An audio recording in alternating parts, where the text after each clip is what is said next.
Hey everyone, the first Godot 4 video got a lot of views in such a short time. Thank you very much for that. Before I show you more about the game I'm developing with Godot 4 Alpha, let's talk a bit about the engine's state. You might be wondering how stable the alpha is currently. In about 10 hours I had 2, maybe 3 crashes. Of course, with the finished software you'd prefer no crashes at all. But given all the changes the team made to the engine and it being an alpha, I'd say it's perfectly fine. Of course, unlike other engines, Godot has the big advantage of being fast when loading a project. So even if a crash happens, as long as you save regularly, you don't lose any time and progress really. Now let's talk about the game itself. What do I want to make with Godot 4 Alpha? The video title says it all. A horror-themed Pokémon game. It might sound weird at first, but just think of Lavender Town. The music theme alone is one of the best known creepypastas out there, next to Ben Drowned from Legend of Zelda Majora's Mask and Herobrine from Minecraft.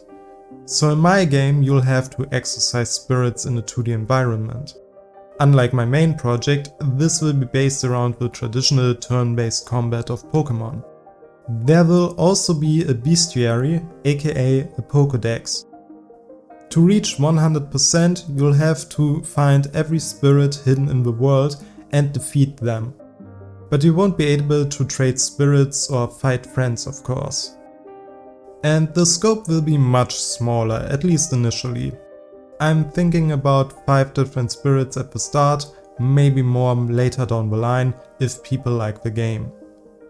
In order to develop the game fast, I'll use a graphics style similar to what the Game Boy Color offered back in the day. Meaning very few colors, small resolution, but also deliberately few animation frames both for characters and changes in game. Okay, with that summary out of the way, let's get back into development, shall we? One of the most interesting aspects of Godot 4 for this project was the handling of 2D bitmap fonts. You might remember my tutorial on creating bitmap fonts in Godot 3. That was a bit tricky to say the least. So how does Godot 4 Alpha handle that? Well, of course you'll first need to have an image file with all the font glyphs you need. Then you import it in Godot 4. Image files will be imported as textures by default, so for this resource we need to change it to font data monospace image font first. After restart you'll notice a few new options for our font image. It's important to define the number of columns and rows in the image as well as character ranges. That last one defines how each cell in our image file is mapped to a Unicode symbol.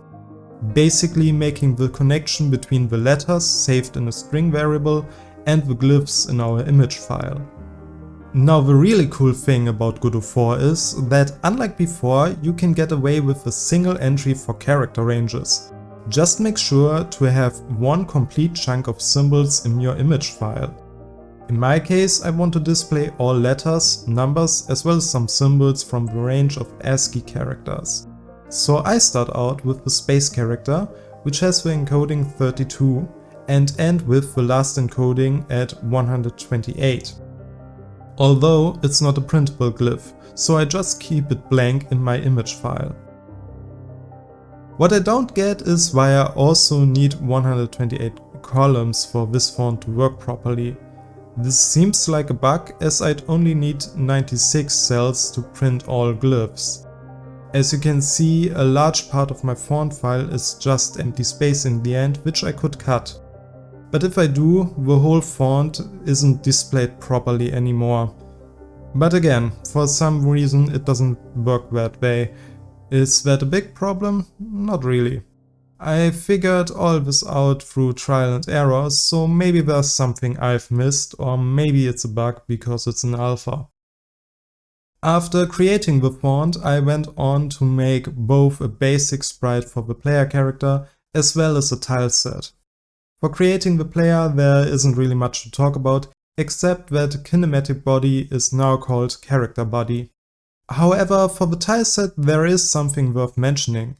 As you know, there is the tileset and the tile map. A tileset contains all tiles with potential metadata, which you can then use to create one or more tile maps. A tile map is therefore basically a level in a game, while the tileset is the according resource. Why do I mention that? Because there is a bug in Godot for Alpha when you double click on the tileset resource. It will open the tile map view in the lower center of the screen.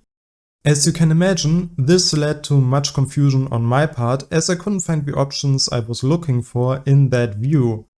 It took me a bit of time to realize that Godot guided me to the wrong view. Now in the proper view, you have a good amount of options, which you need to use in conjunction with the options of a tileset in the inspector view. For example, you can create custom collision shapes for each tile in the tileset. But to do that, you need to first create a physics layer in the inspector tab of the tileset resource, then go to the tileset view in the lower center part of the screen. Once there, you click on the brush icon and then select from the drop-down menu the physics layer. Now you can start creating collision shapes. Honestly, I do hope they change this one up a little.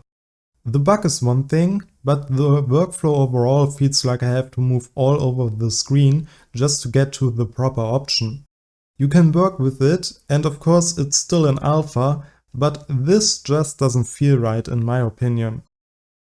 Anyway, after figuring all that out, I started work on the actual game.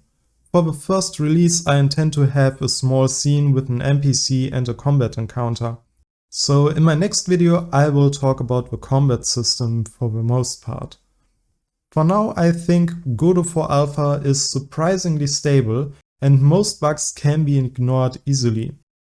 We'll see if my first impression changes with further development of the game. See you in the next video. Until then, bye bye.